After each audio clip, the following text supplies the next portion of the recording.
Hello friends, welcome back to another video. In this video guide, I will show you how to fix Digimon story time stranger game not launching or not opening won't start error on PC. So let's go through the methods.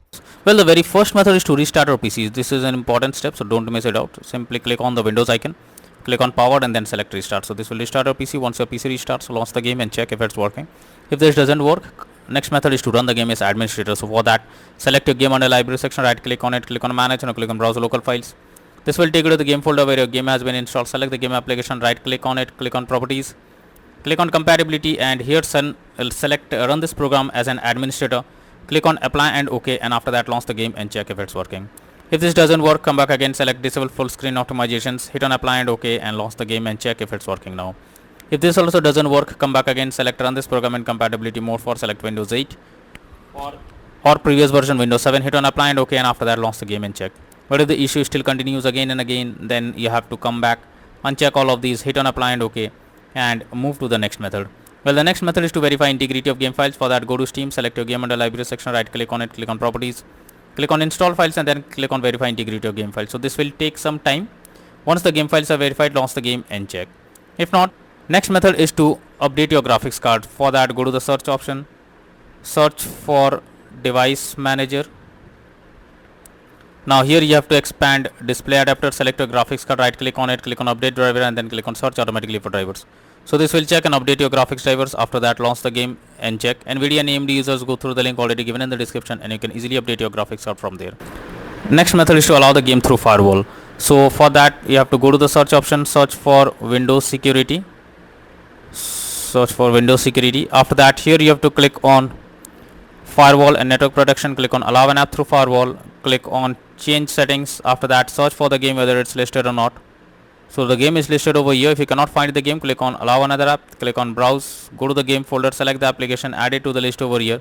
After that, select the game, make sure both private and public boxes are ticked and then click on OK. After that, launch the game and check if it's working now. If not, next is to modify launch option. For that, go to Steam, select your game under library section, right click on it, click on properties. Under general, here you have to type -DX11 and then launch the game and check if it's working. If this doesn't work, come back again, type -DX12 and then try to launch the game and see if this helps to fix the issue. If this also doesn't work, come back again, type -D3D11 and now check if the game is launching. But if the issue still continues, come back again, remove the launch option and move to the next method. Well, the next method is to install Visual C++ files. For that, I have already given the link in the description. Just copy and paste it in a browser. After the website opens, go below. From here, you have to click on the link to download. Once you download Visual C++ files, you have to open it. You will get repair or install option. Click on repair, click on yes. Wait for some time. And once you get setup successful message, close this. After that, restart your PC. And once your PC restarts, again log into the game and check if you can play it. Next method is to update Windows. So make sure your Windows is up to date. For that, go to the search option. Now search for settings. So search for settings. After that, here you have to click on Windows update option from the left side.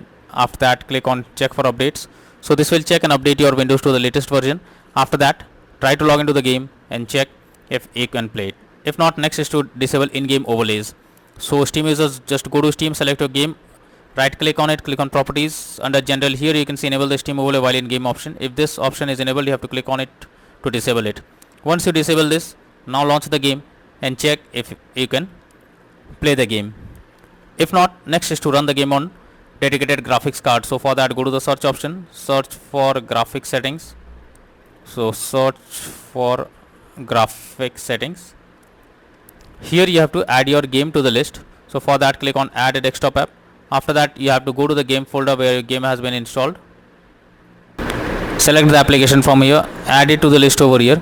Once you add the game to the list, click on the arrow icon. Under GPU preference, you have to select high performance, and once you have done this, now try to launch the game and check if the game is launching or not.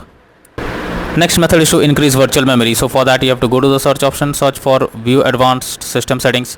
Now click on settings, click on advanced, click on change. From here, you have to select the drive where your game has been installed. After selecting the drive, you have to select custom size. In the initial size, you have to type 12288 and in the maximum size, you have to type 24576. Now click on set and then click on OK. After that, launch the game and check if it's working. But if the issue still continues again and again, then you are suggested to reinstall the game. For that, select your game under library section, right click on it, click on manage, now click on uninstall and again click on uninstall option. So this will remove the game from PC. After that, restart your PC, and after that again launch Steam and again reinstall Digimon Story Time Stranger game, and finally click on the play button to check whether the game is launching or opening or not.